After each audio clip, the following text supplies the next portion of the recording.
In the 60s, they actually provided a lot of the cabinets and infrastructure for the space program. So we have a lot of pictures of our products throughout the Kennedy Space Center, including the control center where they're monitoring the launch from.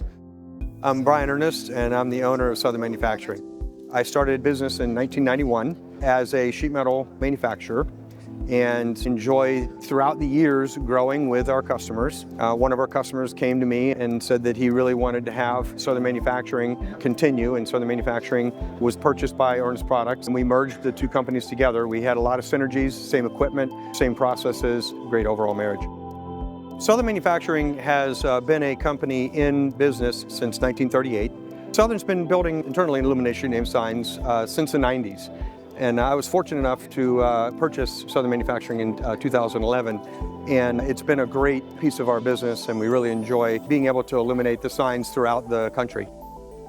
We came to IMSA in Spokane in order to be able to debut our ITS Commander and Cadet and the UPS Commander. So we've just launched a 650, 1100, and a 2000 UPSs and power management systems.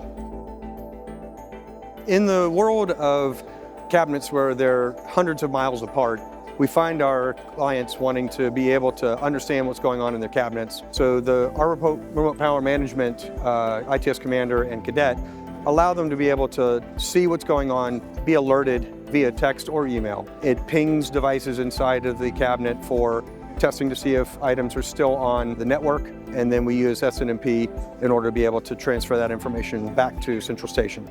End user of our products really are the DOTs, but we sell through majority of resellers. We look for resellers that are going to assist the DOTs in understanding the benefits of the kind of products that we sell. In management of a cabinet, you gain the benefit of not having to travel to each of those cabinets in order to be able to understand what's going on with them. You can do resets from afar. You can see what's happening with the cabinet and all the infrastructure inside of those cabinets.